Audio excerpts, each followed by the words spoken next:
Entonces, veamos jóvenes, vamos a comenzar la clase del día de hoy. Em, Primero, con resolver algunas dudas con respecto a la guía.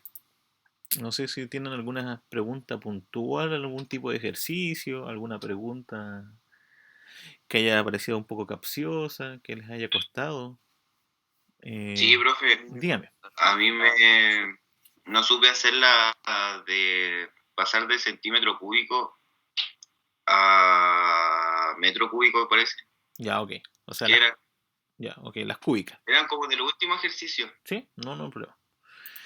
Eh, entonces vamos a resolver eso primero y de ahí lo vamos a empezar a trabajar. Ya vamos a esperar un poquito para que cargue un poco nuestra clase.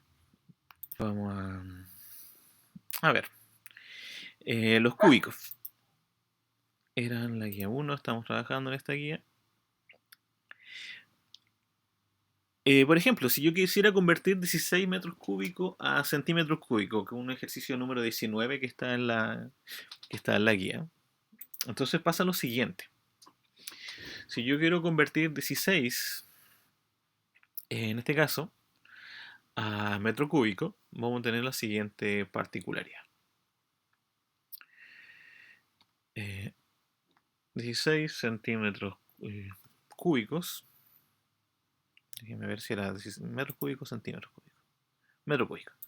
16 metros cúbicos a centímetros cúbicos. Vamos a ver si podemos cambiar la pizarra antes de continuar. Ya vamos a ocupar la pizarra de Teams mejor.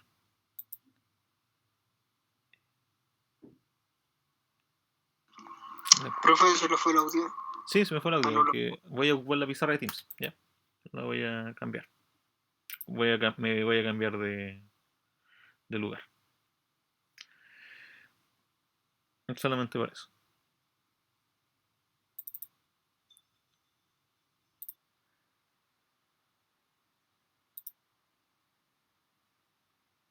Ahora sí. ¿Se escucha bien? Sí, profe. Ok. Veamos. Entonces, lo que vamos a convertir, como le dije, 16 metros cúbicos a centímetros cúbicos. Entonces, en este caso, vamos a ocupar nuestro lápiz en negro en nuestra pizarra. Entonces, primero, 16 metros cúbicos, si los quiero convertir en este caso, a centímetros cúbicos, debo hacer lo siguiente. Anotar como dato específico,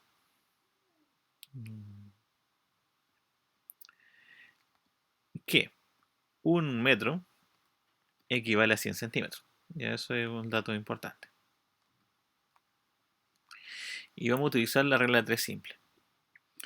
Vamos a anotar primero en un lugar los metros, en otro lugar los centímetros. En el primer lugar los metros, 16 metros cúbicos equivalen a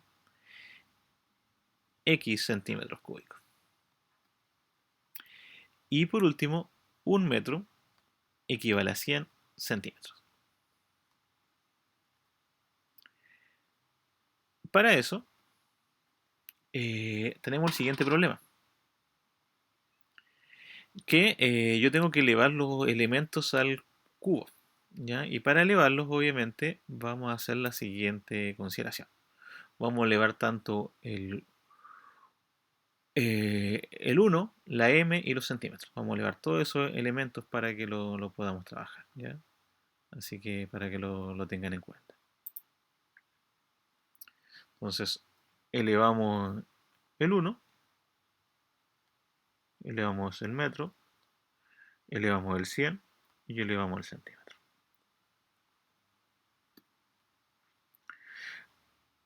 Esta parte no se eleva, no se hace nada con él. O sea, lo dejamos de la misma manera que está escrito. Y multiplicamos cruzado. Siempre que esté cruzado la incógnita es el número que va a pasar dividiendo, por lo cual nos va a quedar x va a ser igual a la multiplicación en este caso de 16 metros cúbicos por 100 centímetros cúbicos. Todo eso dividido por 1 al cubo metros cúbicos. Eliminamos los metros cúbicos y me faltó acá el cúbico del 100. Entonces quedaría x es igual a 16 por 100 al cubo partido por 1 al cubo, que en este caso 1 al cubo sigue siendo 1. Eso nos da un total de 16 con una cantidad de ceros gigante. 1, 2, 3, 4, 5, 6 centímetros cúbicos.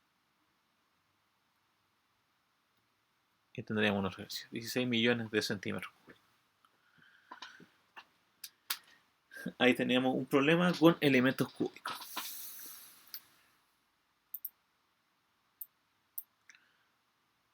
No sé si hay alguna pregunta, chicos, alguna consulta ahí.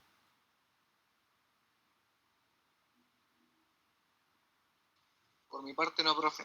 Ok, entonces ese era uno de los problemas que teníamos con los cubos.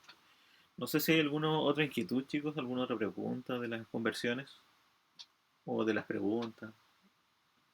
La idea es que resolvamos que no nos quedemos con las dudas antes de seguir avanzando. ¿El verdadero y falso? En el verdadero y falso. ¿Cuál es la...?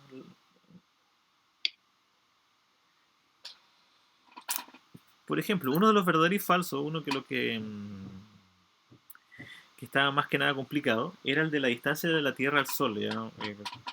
Que ahí ocupamos un concepto que se llama el concepto de rapidez, ¿ya? Porque nos decían que si alguien viajaba a 20 metros por segundo, una distancia de la Tierra al Sol, que son 150 millones de kilómetros, me iba a demorar 79 días.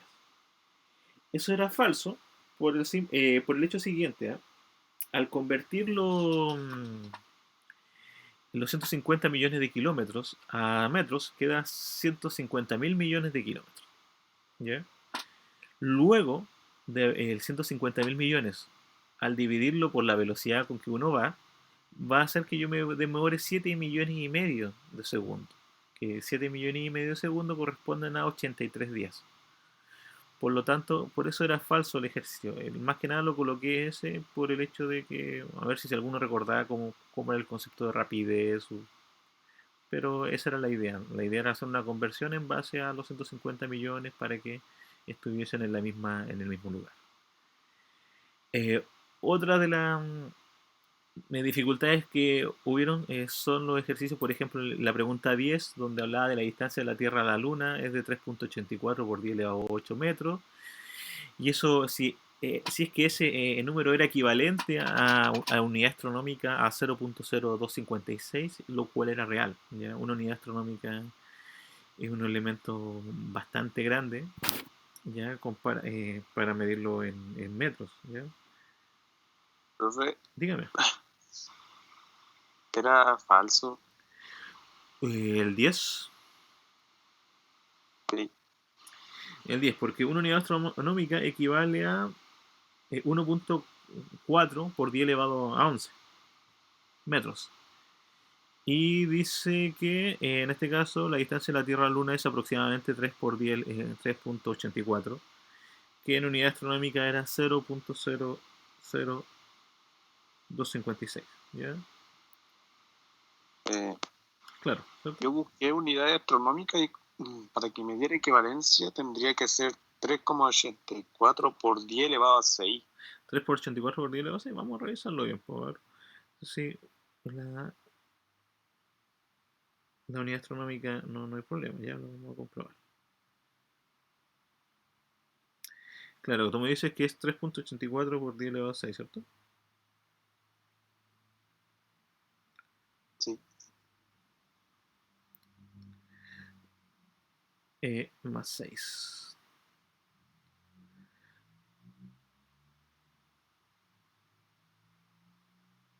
Claro, no, elevado a 8, sí, 3.84 por 10 elevado a 8, eso es igual a 0.002568814.549. Está correcto, es verdadero.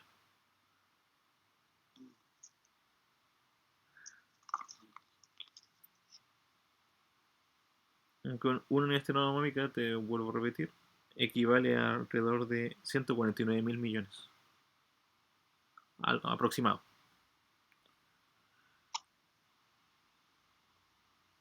Esa es la verdadera. Sí, pero Ok, ¿dónde había un error también? Un error. Por ejemplo, en la pregunta de selección múltiple, la 3, donde decía la energía se puede medir, según el sistema internacional, se mide en joules. Ya, no, estaba marcada la letra C dentro de las soluciones. Es la alternativa B, que es solo joules, se mide en joules. Watt es una unidad de potencia, joules es la unidad de energía, y caloría es una unidad también de energía, pero no está dentro del sistema internacional. Para que después lo puedan corregir. No sé si hay alguna otra pregunta más aparte de la selección múltiple o las preguntas de verdadero y falso o las conversiones. Profe, las conversiones, ¿Dime? en la de pasar de litro por minuto a centímetro cúbico por Por segundo. segundo. Esa ahí está. Ok. Ya, vamos a hacer esa. A ver, un compañero que me iba a preguntar algo. ¿Qué más me iba a decir antes de hacer esa? la de la columna. La de las columnas, ya. Vamos a ver la de las columnas primero, antes de ir a la de los 60 litros, ya. El de las columnas. Algunos elementos estaban expresados en como semejanza más que como definiciones. Por ejemplo, cuando uno leía unidad fundamental de longitud, eso correspondía al metro. El mega equivale a 10 elevado a 6 en la nomenclatura de la potencia de base 10. La unidad fundamental de corriente eléctrica era el ampere. Un deci es 10 elevado a menos 1. Medir es simplemente comparar. ¿Ya? Esa es la idea de medición, comparar. La unidad de presión era el milímetro de mercurio, donde decía mmHg. La unidad de fuerza, libra fuerza, la misma palabra lo decía. Y el centi era 10 elevado a menos 2. ¿Ya? Esa era la, la inquietud de nuestro ejercicio. Vamos a borrar acá. Vamos a hacer el que dice el compañero, que son los 60 litros para nuestro ejercicio. Vamos a borrar la pizarra completa. Y vamos a hacer el problema que nos dice sus colegas. Dice que quiero convertir 60 litros, que era el ejercicio 24, minutos a centímetros cúbicos segundo. Entonces, en este caso, tengo 60 litros L partido por minuto.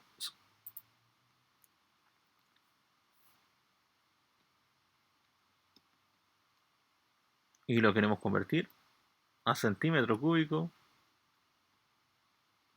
partido por segundo. Eso lo queremos hacer. Entonces, en este caso, hay que anotar lo importante, el dato principal. Que un litro equivale a... ¿Cuántos centímetros cúbicos? 1000, ¿cierto? ¿O no?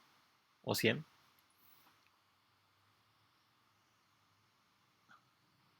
A 1000. A 1000.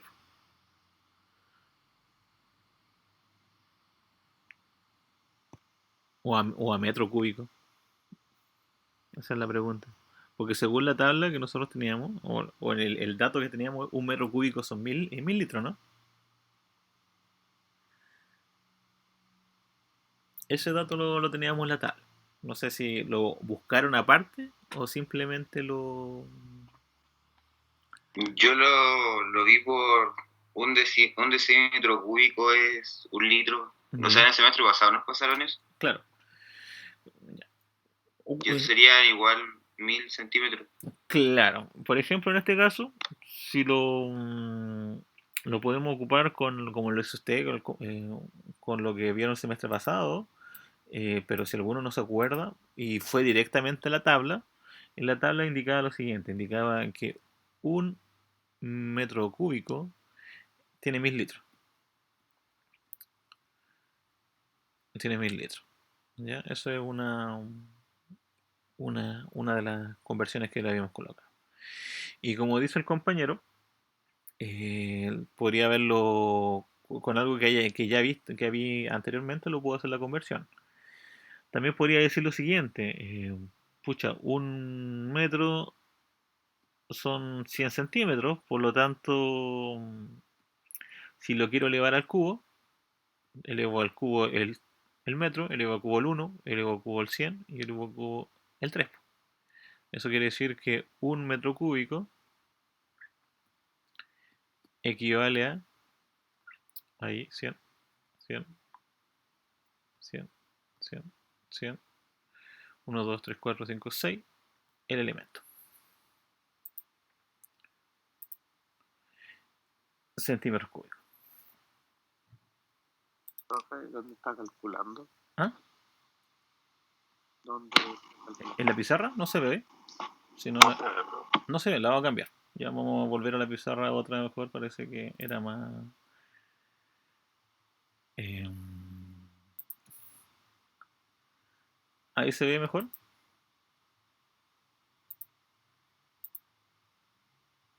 Sí, profe. Ahí. Ahí sí, ya, ok. Vamos a cambiar esa pizarra mejor para evitar ahí la.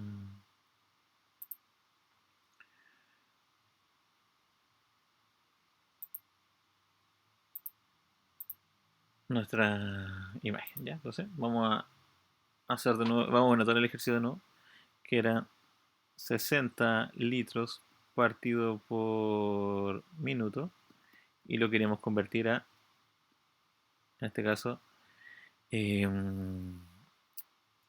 centímetro cúbico partido por segundo, ¿ya? Entonces, como le decía recién, si yo me fijaba completamente en la tabla, un litro equivalía a, disculpe, un metro cúbico equivalía a 1000 litros. Eso lo habíamos notado. Y su compañero me decía lo siguiente, que él se acordaba que lo habían enseñado el semestre pasado, la conversión de centímetro cúbico a litro. Si no mal no recuerdo lo que me dijo él. Entonces aquí tendremos un metro cúbico. Entonces, si yo por X motivo no me acordaba de lo que me habían enseñado el semestre pasado, simplemente en base a esa conversión tendría que convertirlo el metro a centímetro cúbico. Ya lo podría hacer, ¿ya? Para que no haya problema.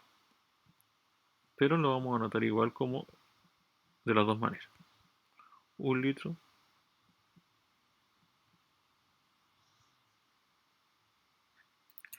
como dijo el compañero, un litro es lo mismo que decir directamente 1000 centímetros cúbicos.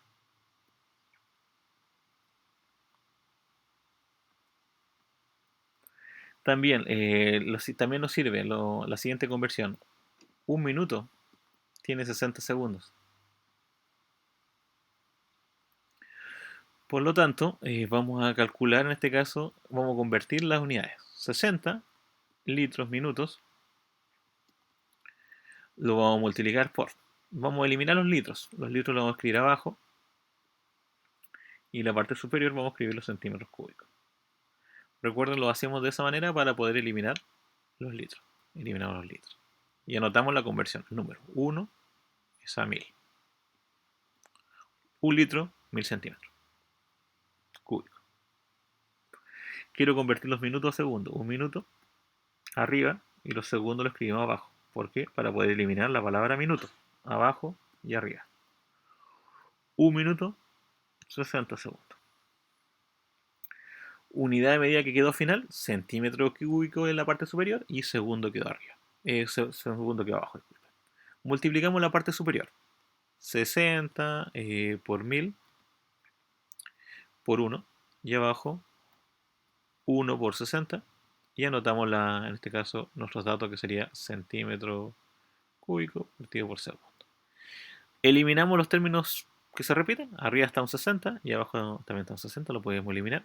Hay un 1 y un 1, por lo tanto nos queda como solución 1000 centímetros cúbicos partido por segundo. Y utilizando esos datos nuevos que están ahí, ¿ya? que son los elementos que nos van a servir para nuestro ejercicio. Preguntas, chicos, dudas, consultas. ¿Y en algún otro? ¿O todos los demás les quedaron claros? Profe, Dígame. ¿se acuerda del primer ejercicio? Porque yo me acuerdo de que ese ejercicio no lo hizo como de esta manera, como que lo hizo con la regla de 3 simple. Y no se puede hacer como de esta manera el que hizo al principio.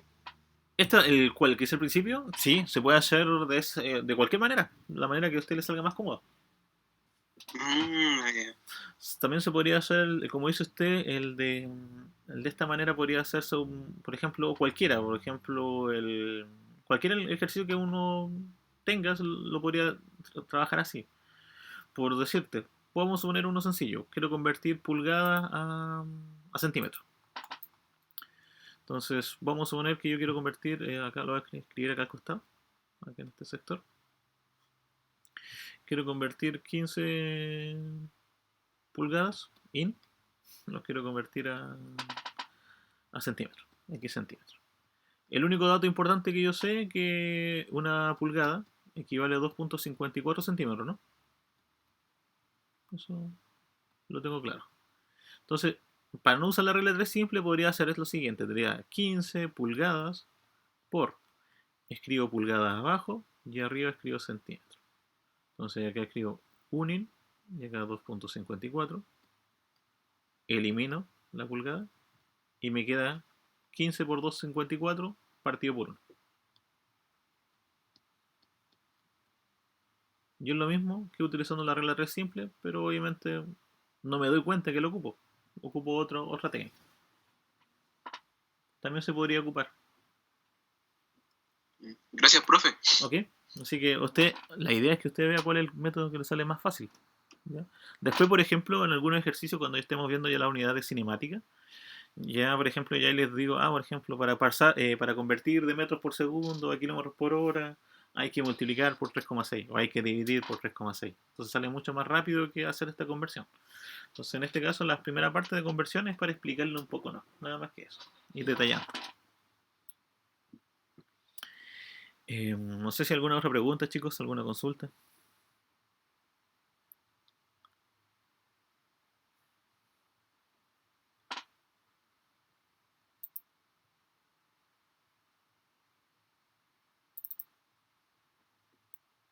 No, profe. Ok, entonces vamos a partir con el tema del día de hoy.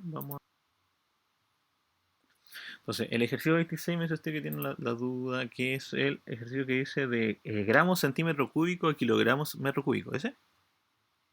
Disculpe, de metros segundos cuadrados a centímetros horas cuadradas. Sí, ese mismo. Ok. Ya. ¿Le dio un resultado parecido o no le dio ningún resultado? Primero que todo. No supe cómo hacerlo. Ok. Muchas gracias. Es que me habían comentado ese ejercicio que a algunos no le cuadrará igual a la solución. Vamos a ver. Tenemos la siguiente particularidad en ese ejercicio. Dice lo siguiente. 26. Quiero convertir 6.79. Entonces anotamos 6.79 metros por segundo al cuadrado. Una aceleración.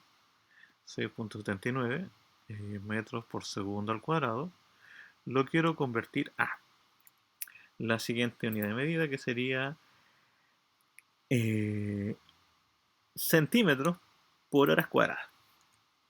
Entonces, centímetros por horas cuadradas. Dato importante, un metro equivale a 100 centímetros. ¿Cierto?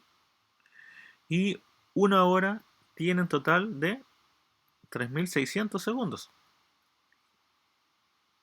Eso es lo que tenemos que tener claro. Vamos a multiplicar 6.79, multiplicamos por, en este caso el metro partido por segundo al cuadrado, lo vamos a convertir. Primero, el metro lo escribimos en la parte inferior y el centímetro en la parte superior para poder eliminar los metros. Anotamos la conversión. 1 metro, 100 centímetros. Por el segundo, lo escribo arriba, lo quiero convertir en hora. Pero anotamos lo siguiente. Una hora son 3.600 segundos. Pero tenemos el siguiente problema. que los segundos tienen que estar al cuadrado. Por lo tanto, elevamos al cuadrado al segundo, elevamos al cuadrado a la hora, elevamos al cuadrado al 3600 y elevamos al cuadrado al 1. Y ahí eliminamos los segundos al cuadrado. Parte final del ejercicio, 6.79, lo multiplicamos por 100 y por 3600 al cuadrado. Todo eso dividido por 1 por 1 al cuadrado. Anotamos la unidad de medida, centímetros, y abajo horas cuadradas. Si ocupamos nuestra calculadora, decimos que 3600 al cuadrado es 12.950.000. Lo multiplicamos por 100, son 1.000 millones, y lo multiplicamos por 6,79, nos va a indicar que la solución es 8.799.840.000. Ese es nuestro ejercicio completo, ¿ya? Bueno, me falta agregar los ceros, ¿no?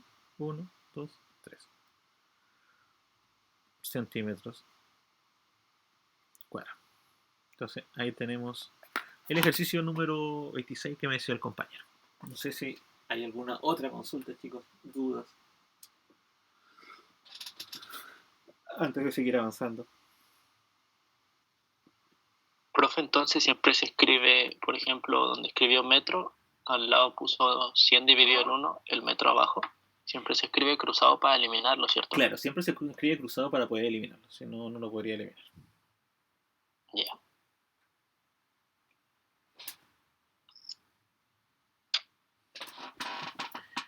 Entonces, veamos, chicos, vamos a continuar. No sé si hay alguna otra pregunta, por repetirles, antes de ver el... Trata lo siguiente, ¿ya? Hoy día quiero explicarles toda la teoría, y ya la próxima clase es solamente hacer ejercicio, ¿ya? Así que me interesa que lo entiendan bastante bien. Hoy día, si es que alcanza el tiempo, vamos a hacer algún ejemplo más. Pero quiero explicarle un poco la teoría de la parte vectorial. Las magnitudes físicas, chicos, nosotros las clasificamos en dos, ¿cierto? Fundamentales y en derivadas. Pero también existen otro tipo de clasificación. Y existen dos tipos de magnitudes. Unas magnitudes que le llamamos escalares y otras que se llaman vectoriales. ¿Cuáles son las magnitudes escalares para que lo tengan claro, chicos? Las magnitudes escalares son aquellas cantidades que solamente me interesa el número y la unidad de medida, obviamente. Solamente ese es el único dato que puedo extrapolar. Por ejemplo, la temperatura. Uno dice, hay 30 grados, hay 20 grados, hay 15 grados. Pero no indica nada más. Simplemente uno dice, hay 20 grados Celsius, 30 grados Celsius. Pero no se indica si es al norte, al sur, al este, al oeste. Obviamente las temperaturas uno las va ubicando en el mapa para indicar las ciudades, pero si yo estoy en una pieza y quiero ver la temperatura, simplemente digo, oh, la temperatura de esta pieza es de tanto grado. Nada más que eso. Por lo tanto, en la magnitud escalar solamente me interesa el número con la unidad de medida. Algunos ejemplos: la masa, el tiempo, la electricidad, la carga eléctrica, disculpen, la energía. ¿Ya? El caso del tiempo también es un escalar por el hecho de que a nosotros nos interesa nada más que cuántos minutos, cuántos segundos, el tiempo que ha pasado. Nada más que nos interesa eso. No nos interesa otra cosa. Pero existen otras, que son las magnitudes vectoriales. Y las magnitudes vectoriales nos interesan varias cosas más, aparte del número, o sea, y la unidad de medida con que se está midiendo. Nos interesa hacia dónde va dirigido. Por ejemplo, la fuerza, la velocidad, la rapidez, el torque, el torque, son magnitudes que son vectores, por el hecho de que uno dice, por ejemplo, una fuerza, apliqué una fuerza de 15 newton a la derecha, 15 newton hacia el norte, 15 newton hacia el sur. Entonces, uno aplica una fuerza y tiene que aplicar una dirección. A una velocidad, por ejemplo, voy a una velocidad de 30 km por hora. ¿30 km por hora hacia dónde? Hacia el norte. ¿Ya? Entonces, en ese caso, las magnitudes vectoriales nos indican el número y aparte de eso nos indica la dirección hacia donde van dirigidas. Entonces, concretamente, la diferencia una con la otra es uno solamente me interesa el número con la unidad de medida y el otro me interesa el número de la unidad de medida más su dirección y hacia dónde va, en este caso, el elemento. Por ejemplo, la gente que cuando vemos a un automóvil, la gran mayoría dice, ah, voy a una velocidad de 50, voy a una velocidad de 80. Pero lamentablemente no está hablando de velocidad, está hablando de rapidez. ¿Por qué? Porque el odómetro, ese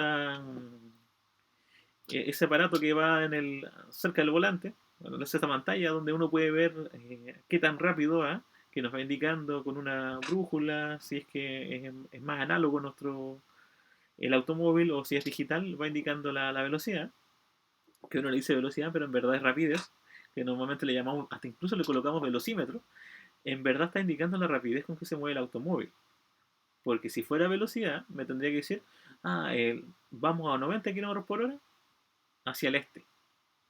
¿Entiendes? Entonces, normalmente el velocímetro nos indica el número, dice 90 km, 80, 70, pero no indica hacia dónde voy. Cosa que sí hacen los vectores.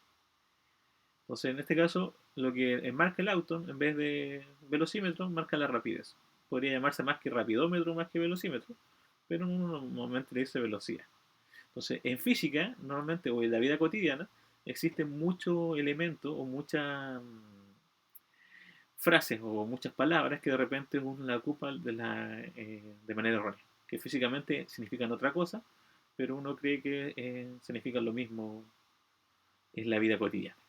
Como por ejemplo el calor, o la calor, como le dicen algunos.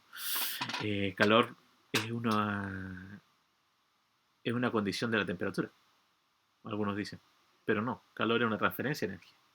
¿Ya?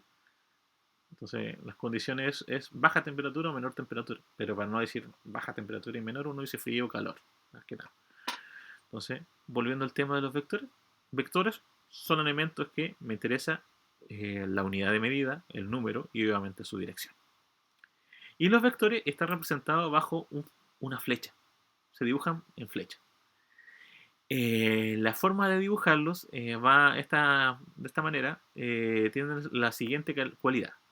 Este dibujo está completamente hecho con el elemento matemático que normalmente nos dice. Por ejemplo, tenemos un módulo o magnitud. Se puede llamar de las dos maneras, módulo o magnitud. ¿Qué es lo que es el módulo o magnitud? ¿Cuánto mide el vector? ¿Cuánto mide la fuerza? ¿Cuánto mide la velocidad? ¿Cuánto mide el torque? En este caso, si uno dice, quiero comparar dos flechas, porque la idea de la flecha es que uno la dibuje para representar el problema. No es la solución del problema, es la representación del problema. Entonces me ayuda a entender el ejercicio y hacerlo de mejor manera y hacerlo más rápido. Entonces, por ejemplo, si yo quiero decir, va una fuerza a la derecha y una fuerza a la izquierda, ¿hacia dónde va el elemento? Estoy empujando, por ejemplo, alguien empuja un bloque a la derecha, el otro lo empuja a la izquierda, y yo dibujo las dos flechas del mismo tamaño. Eso quiere decir que si las dibujé del mismo tamaño, el bloque se va a quedar quieto. Porque van en sentido contrario, estamos empujando con sentido contrario y estamos empujando con la misma fuerza. Pero si dibujo una flecha más grande, por ejemplo la flecha que va hacia la derecha, lo dibujo más grande que la que va a la izquierda, obviamente el bloque se va a mover a la derecha. Por el simple hecho de que el vector que yo dibujé representaba un número mayor. Por lo tanto, lo ideal es que las flechas sean proporcionales a la medida que estemos representando. Entonces, el módulo de la magnitud me va dibujando los vectores, ¿ya? Normalmente uno hace representaciones por el hecho de que uno a veces en el papel no puede dibujar escalas o no puede dibujar con la medida exacta. Por ejemplo, si decimos que el vector mide 10 kilómetros, en un cuaderno no voy a dibujar 10 kilómetros, no me alcanza. Otro concepto importante dentro del vector es la dirección. ¿Qué es lo que es la dirección? Es el ángulo con que está dirigido el vector. Es la inclinación, para ser exacto. Está a 30 grados, 40 grados, 50 grados, 90 grados, 120 grados.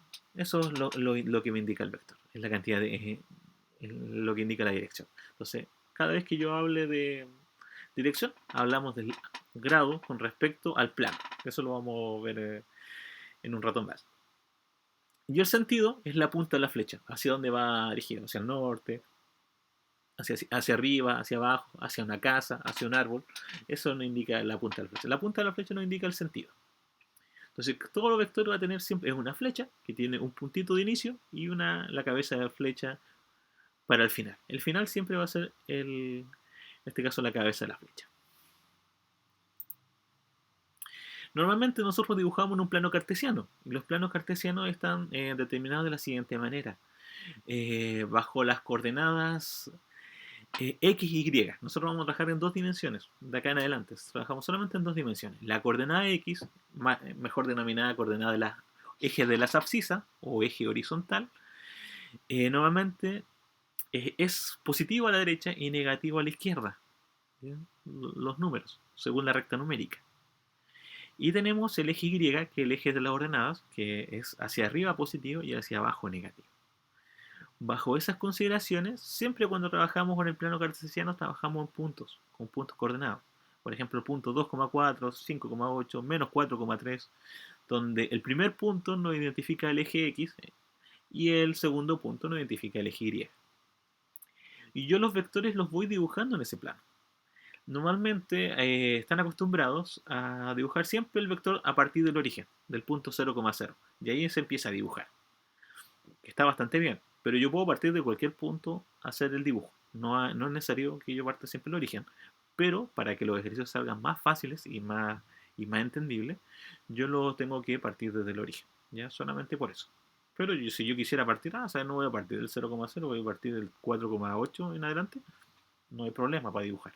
Pero tiene que tener claro que las coordenadas no les van a dar iguales a los ejercicios que vamos a trabajar nosotros. ¿Ya? Entonces, normalmente nosotros partimos siempre del 0,0. En el plano cartesiano se tiende lo siguiente. Se separan 4 cuadrantes en el sentido antihorario. En el primer cuadrante siempre la X es positiva y la Y también es positiva. En el segundo cuadrante la X es negativa, pero la variable Y es positiva. En el tercer cuadrante ambas son negativas. Y en el cuarto cuadrante la X es positiva, pero la Y es negativa. Entonces ahí uno va ubicando el vector para que nos salga mucho más sencillo nuestro operatorio. En base a operatoria vamos a ver 2 métodos en específico. Uno que lo clasificamos en geométrico y el otro algebraico. En el geométrico también lo puedo dividir en 2. Y el geométrico tiene la siguiente particularidad. Se hace en base a dibujos. En este caso vamos a explicar el método del polígono. Que el método del polígono se procede de la siguiente manera. Primero dibujamos el primer vector. En este caso dibujé el vector A. El vector A no siempre va en esa dirección, simplemente uno elige vectores en forma aleatoria, pero en este caso el vector A lo dibujé en formato horizontal. Luego se dibuja el vector B. Donde terminó el vector A, se dibuja el vector B. Entonces, siempre se junta inicio, final, inicio, final, inicio, final. Entonces, si yo tuviese que sumar más vectores, voy colocando donde terminó el primer vector, agrego el segundo. Donde terminó el segundo, agrego el tercero. Y así sucesivamente hasta los que me pidan sumar. En el caso de resta, se hace el mismo procedimiento. La única diferencia es que si yo digo que el vector A va a la derecha, el vector B va hacia arriba, y en vez de decir A más B, voy a restar A menos B, el vector negativo no quiere decir que el número, la unidad de medida que estoy midiendo sea negativo. Simplemente me indica que va hacia abajo, o sea, va en el sentido contrario. O sea, en este caso, por ejemplo, si yo digo que el vector A va a la derecha, el menos A va a la izquierda. Si digo que el vector B va hacia arriba, el menos B va hacia abajo. Si digo que el vector B originalmente iba inclinado hacia la izquierda, el vector menos B va a ir inclinado a la derecha. Siempre el negativo no quiere decir que el número vaya a ser negativo, simplemente se le cambia el sentido completo a nuestro vector, ya para que lo tengan en cuenta. Entonces en este caso, como estoy sumando el vector A más el vector B, donde terminó el vector A, agrego el vector B. Dígame, José Luis.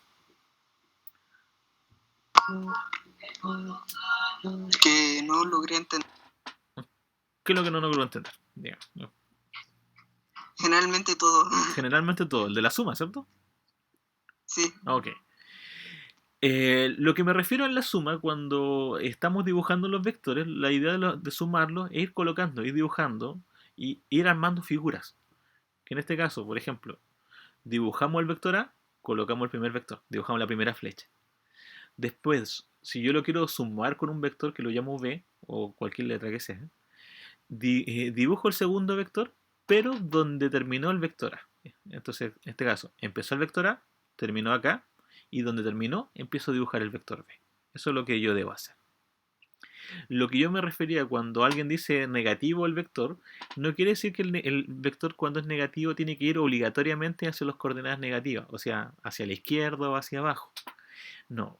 Uno, por ejemplo, si yo les dibujo una flecha y la flecha va hacia arriba, y yo le digo, ahora el vector, pero es negativo, usted lo dibuja hacia abajo. Pero si originalmente el vector yo lo dibujé hacia abajo y yo lo quiero negativo, no quiere decir, ya está negativo, no, usted lo tiene que dar vuelta igual. Porque uno dibuja los vectores, pero los vectores obviamente en este caso los va representando según el sentido que los vaya ubicando. En este caso ya ahí lo voy a explicar mucho mejor en un applet que voy a mostrar después que termine esta diapositiva, que me quedan 2 o 3, ¿ya? De ahí para que les quede mucho más claro, ¿ya? Pero volviendo al método de la suma, el método de la suma de vectores, la idea es ir dibujando las flechas. Coloco una, donde terminó una, empiezo a colocar la otra. Terminó una, voy colocando la otra. De tal manera que cuando yo sume, ¿qué sería la suma? La suma sería el vector que yo dibuje desde donde yo partí inicialmente hasta donde terminé. Esa sería mi suma. Si se fijan, dibujé el vector A, dibujé el vector B, y la suma sería donde partí versus donde terminé. Nada más que eso. Si yo tuviese que dibujar como 10 vectores, dibujo las 10 flechas, ¿y cuál sería mi vector resultante? Donde partí y donde yo terminé. Por ejemplo, imaginémonos. Si yo voy de mi casa, en este caso a la universidad, me pasan un plano, me pasan un mapa, y yo tengo que ir marcando cuál es el camino que voy realizando.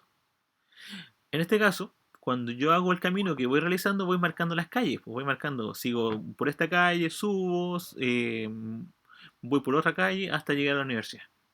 ¿Cierto? Entonces me va quedando como una especie de un caminito bien cuadriculado, con hartas líneas, hasta donde haya llegado. Si es que tengo que devolverme, me devuelvo. Si es que voy a la locomoción, normalmente doy más vueltas de la que debo llegar, no llego directo.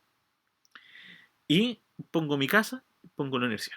¿Ya? Entonces marco en mi mapa mental que tengo ahí, marco las calles que debo pasar. Pero vectorialmente, yo el camino que hice fue del inicio hasta la universidad. ¿Y qué es lo que debo hacer en ese mapa? Yo debo trazar una línea recta desde el punto de inicio, que es mi casa, hasta la universidad. Y trazo la línea.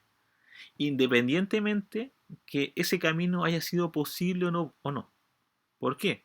Porque si yo tengo un mapa y dibujé el camino, dibujé en la recta, desde mi casa hasta la universidad, lo más probable es que pase por encima de edificios, pase por encima de casas, pase por encima de un parque, y alguien diga, pero si yo nunca pasé por ahí. Obvio que no pasó por ahí. Porque el camino que recorrió es la suma de los vectores, la suma de los caminitos que hace, el camino por calle, porque obviamente usted no puede pasar por encima de una casa, no puede pasar por encima de un edificio. Entonces, lo que uno hace en este caso en la suma vectorial es el camino. Uno lo va dibujando el camino y cuando ya terminé el camino, coloqué el inicio y coloqué el final, trazo una línea recta que una mi origen con mi punto final. Y eso sería mi suma.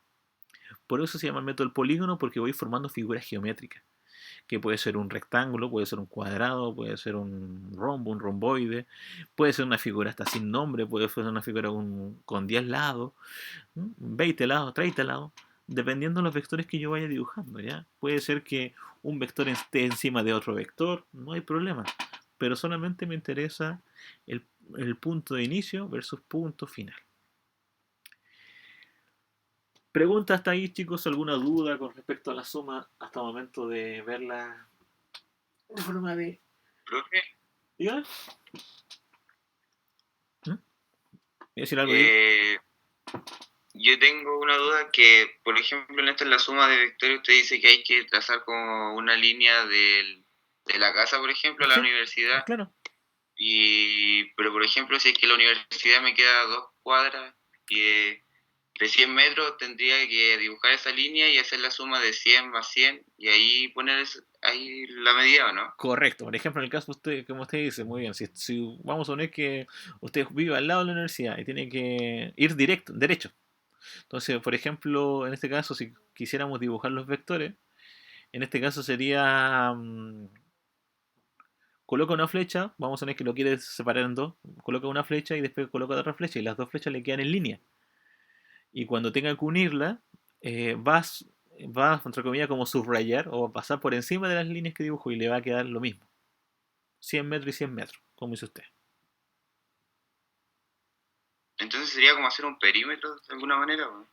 Claro, de cierta manera sería como hacer, no tanto hacer un perímetro, porque si nos fijamos, vamos a suponer que si yo vivo ya a una cuadra, como dice usted, de la universidad, y tengo 100 metros para un lado, tengo que ir 100 metros a la derecha y después 100 metros subir. ¿Ya? Concretamente yo he recorrido 200 metros, ¿no? Caminé 200 metros, porque avancé 100 a la derecha y 100 hacia arriba. Pero originalmente, según mi vector, yo avancé la diagonal, pues. No avancé los 200 metros.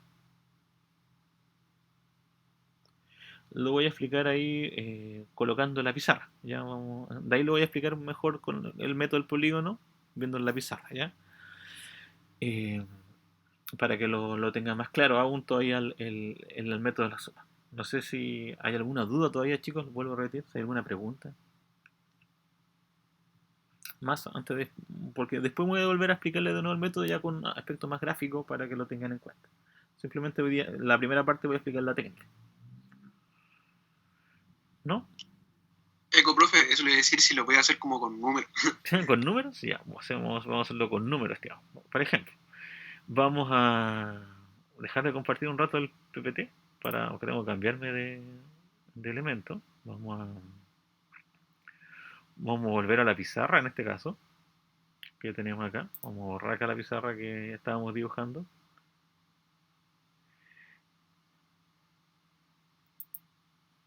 Y vamos a hacerlo con número, como usted, quizá ahí les queda mucho más claro. Ya, veamos. Vamos a suponer que yo estoy en este punto, que este es mi punto original, ¿ya? Ahí está mi casa. Y vamos a hacer lo que dice el compañero. Vamos a ver dos posibilidades distintas. Primera posibilidad, vamos a suponer que mi camino no es línea recta, que la universidad está acá, pero yo debo recorrer algunos vectores. Por ejemplo, acá recorro, ahí, hasta ahí recorro una cantidad, recorro 100 metros, vamos a decir 100 metros, y hacia arriba también voy a recorrer 100 metros.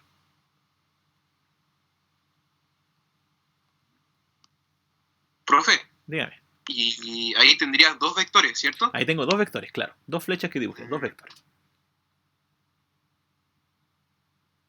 Mi pregunta es, ¿cuánto recorrí ahí? Si llegué, por ejemplo, del punto A, creo que voy a llegar al punto A, y llegué al punto B, que está acá. 200 metros. 200 metros, claro. Eso sería mi recorrido. Vectorialmente yo no recorrí 200 metros. ¿Cuál sería mi recorrido real de mi ejercicio? Mi recorrido real, en este caso vamos a cambiarle poner el color rojo ahí. Mi recorrido real sería esto. Ese camino ahí. Sería un poco chueco la flecha, pero esto sería mi camino real. Mi pregunta, ¿cómo podría calcular mi camino real?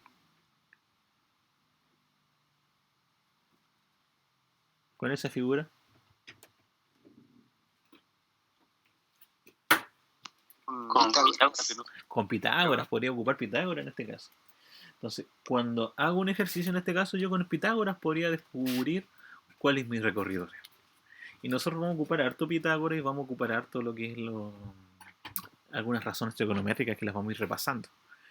Por el hecho de que la figura geométrica que vamos armando me va dibujando en este caso el vector resultante. Otro caso, por ejemplo, que el compañero igual me decía, ¿qué pasaría? Porque no siempre debo ocupar Pitágoras, ¿ya? No es algo que, siempre vamos a ocupar Pitágoras para todos los ejercicios, no. Por eso es importante hacer el esquema. Por ejemplo, quiero llegar al punto A También voy a dibujar dos vectores. Mi primer vector, que mide 100 metros, y agrego el siguiente vector, que serían 100 metros. O sea, quiero llegar del punto A al punto B, pero voy en línea recta. ¿Cuál sería mi resultante? Mi resultante acá no debiese calcular Pitágoras porque el camino que yo hice fue único. No cambié de dirección. O sea, voy a dejar encima de esto. Eso sería mi vector resultante. Serían 200 metros. Acá entonces ahí no ocuparía Pitágoras, no debiese ocupar Pitágoras. ¿Por qué? Porque voy encima uno con respecto al otro. ¿Ya? Entonces ahí tenemos la figura. Otra opción, chicos. Del método, entre comillas, en este caso, que es el método geométrico, que es el método haciendo dibujos, nada más que eso. ¿Ya? Pues es el primer método que vamos a ver. Ya porque hay varios métodos de sumar. Por ejemplo, vamos a suponer que yo estoy dibujando vectores. Dibujo el primer vector aquí. Después dibujo el segundo. Vector A, vector B, vector C, vector D, vector E, vector F. ¿Cuál sería mi vector resultante? ¿Qué es lo que yo debo hacer? Yo dibujé todos los vectores, los fui uniendo uno con respecto al otro. Elijo dónde partí y elijo dónde terminé y los uno. Nada más que eso. Entonces, ¿cuál sería mi vector resultante? Ese valor. Pero, en este caso, no siempre cumple la siguiente condición, que la suma tiene que ser igual a la suma total de los vectores, que uno de repente se equivoca. Por ejemplo, ¿a qué me refiero que uno se equivoca? Uno dice, si todas esas flechas cada una medía 100, sería 100 más 100 más 100 más 100 más 100 más 100, sería 700. Entonces el vector resultante sería 700, no, eso es incorrecto, porque depende cómo están configurados, cómo estén dibujados, para ver si en verdad me da los 700 o simplemente me puede dar menos. O me puede dar, normalmente siempre es menos, nos puede dar menos. Entonces, eso ocurre normalmente con los vectores. Que cuando uno los va dibujando, que en este caso el método del polígono, ahí está, hay tres formas de dibujar el método del polígono, y nos dan distintas maneras de trabajarlo. Por ejemplo, en el caso que está acá arriba, la flecha es lo mismo que los vectores, del mismo tamaño. En el caso de B, tuvo que utilizar Pitágoras para calcularlo, y lo más probable es que la flecha sea más pequeña que la suma de las dos. Porque según Pitágoras, es cateto al cuadrado más cateto al cuadrado es igual a la hipotenusa al cuadrado. Y en el último dibujo que hice todo un camino, pero solamente me interesaba el inicio con el final. Y obviamente se nota que si yo sumo A, B, o sea, si cada uno me diera 100 metros, 100, 100, 100, 100, 100, obviamente esa R no es es mucho menor que los 700 metros, 600 metros que puedo sumar.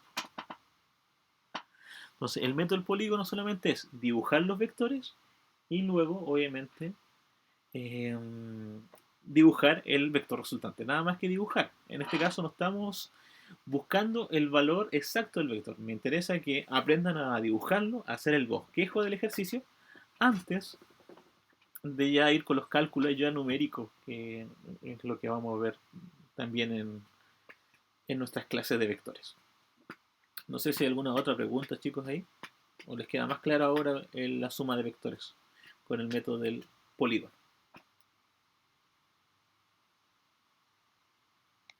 Me quedó más claro. Ya, mucho más claro. Ok. Viendo el método del polígono, también hay otro método, jóvenes. ¿Ya? Eh, una consideración importante antes de ver el otro método es, por ejemplo, si yo les digo, chicos, este es el vector.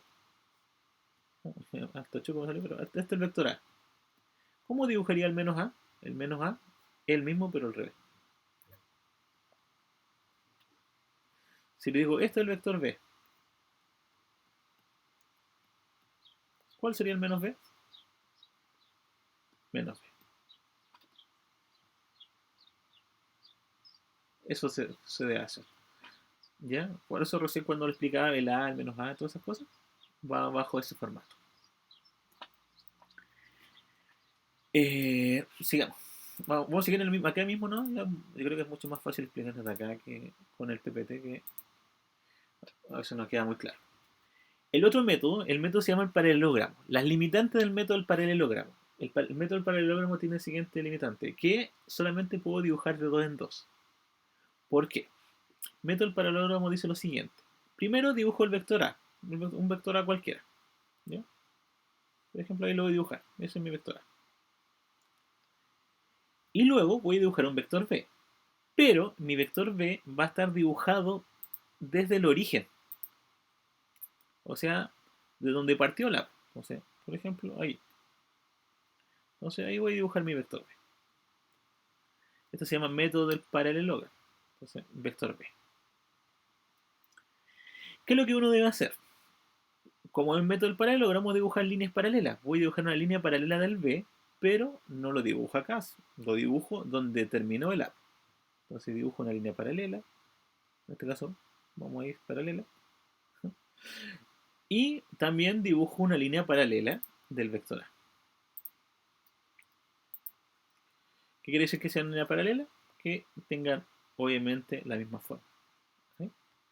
Entonces voy formando una figura que se llama un paralelogramo. Un paralelogramo es una figura que tiene lados paralelos. En este caso, 2 lados paralelos. El A, esto le vamos a llamar A', y el otro lo vamos a llamar B', ¿ya? Para que lo pongámosle el nombre ahí, bueno, no específico. Son líneas paralelas. ¿Cuál sería la suma? ¿Cuál sería el resultado final?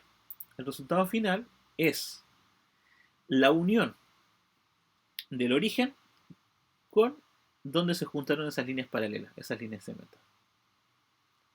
En este caso, eso sería mi vector A más B. Entonces, vuelvo a repetirles, la limitante de este modelo es el siguiente, que cuando yo dibujo, tengo que hacer de 2 en 2. Por ejemplo, si yo dijera, dibujo con el método del paralelogramo los vectores A más B más C. Entonces, ¿qué es lo que yo debes hacer? Primero calcular cuánto es, dibujar dónde queda el A más B y después dibujar el C.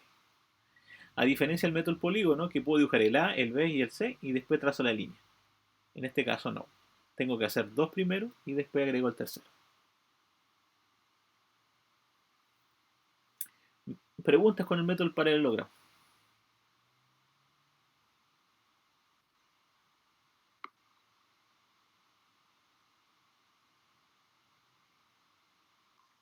Profe, Dígame. entonces, para tirarle, por ejemplo, para tirarle otra del C, con otra línea del C, con este método no se podría, ¿cierto? No es recomendable, ¿eh? Mejor utilizar el método del polígono para cuando tengo muchos vectores. Utilizar el método anterior, pues mucho más sencillo. Porque como les vuelvo a repetir, concretamente, nosotros estos métodos, los que estoy enseñando, el geométrico, lo ocupamos más que nada para ver el bosquejo de cómo va mi figura. Por ejemplo, cuando ya estemos dibujando vectores, por ejemplo, la tercera unidad, vamos a empezar a dibujar más vectores. Empiezo a dibujar la flecha y ustedes dicen, la fuerza resultante tiene que ir a la derecha. ¿Por qué? Porque es un pequeño bosquejo de la fuerza. La ideal, no espero que lo anden dibujando con regla y esto mide 10 centímetros, 20 centímetros, no. Que hagan un bosquejo rápido. Esto tiene que ir a la derecha. El bloque se va a caer a la derecha si no le coloco no colocamos un soporte. La cuerda se va a romper porque es mucha fuerza, entonces dibujamos la flecha hacia abajo. Entonces esa es la idea del bosquejo. Todavía no les damos números, todavía no les damos la unidad de medida concretamente.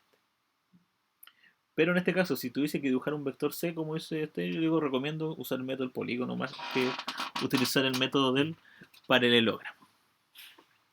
No sé, ¿alguna otra pregunta, chicos? ¿Alguna duda?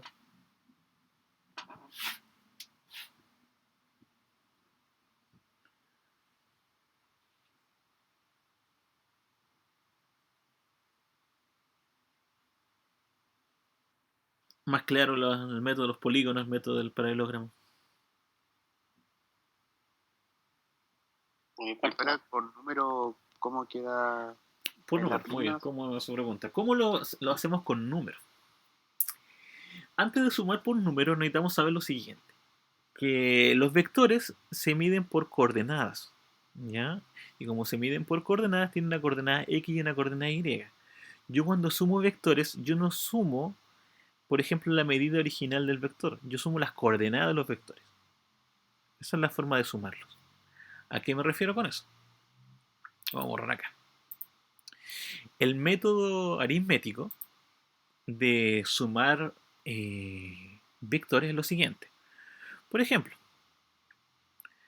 si yo digo que un vector A, vamos a cambiar el lápiz, es muy feo con celeste.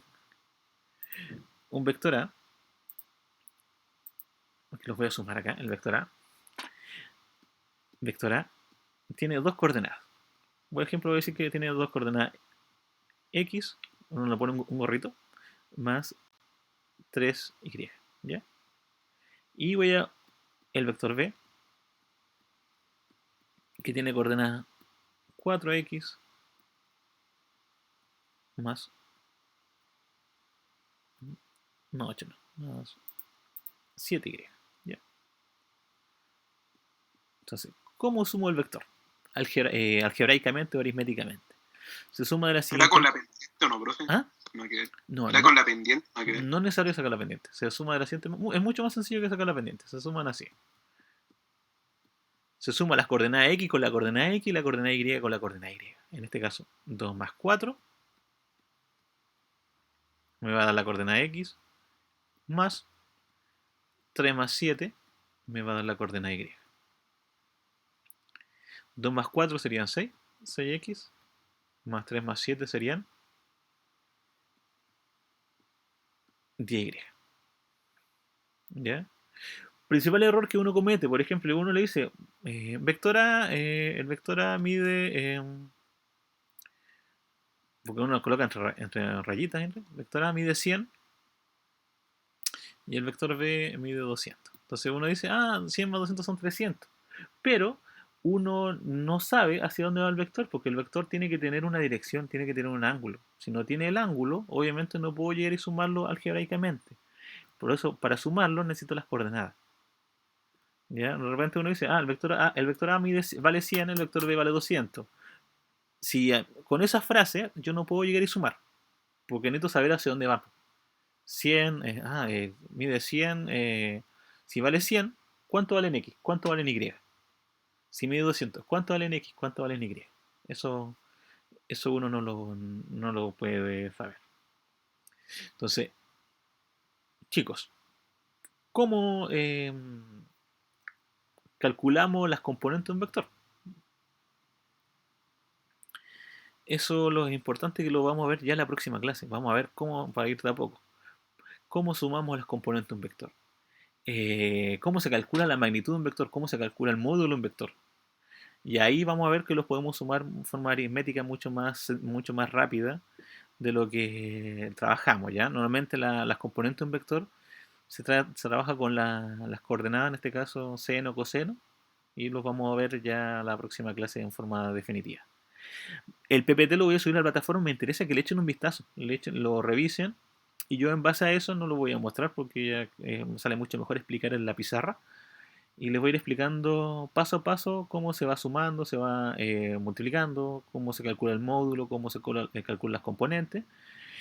Y eso vamos a hacer la próxima clase y dejar todo eso claro para empezar a trabajar en la guía número 2 que va a estar en la plataforma también junto con el PPT.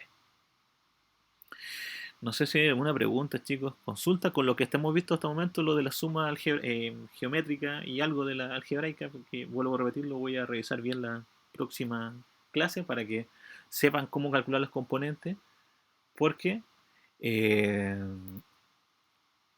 vuelvo a repetirlo, puedo calcularlos geométricamente y ocupar Pitágoras, pero siempre y cuando arme triángulo. Y si no armo triángulo no puedo ocupar Pitágoras. Y si el triángulo no es un rectángulo no puedo armar Pitágoras. Si armo una figura que tiene 10 lados, ¿cómo lo calculo? Si no, salvo que sea midiendo, ¿no? Entonces les voy a explicar, me voy a detallar un poco más y voy a explicarle un poco más lo que es en este caso, la suma en forma algebraica. No sé si hay preguntas más, chicos, dudas, interrogantes antes de terminar con respecto a lo anterior.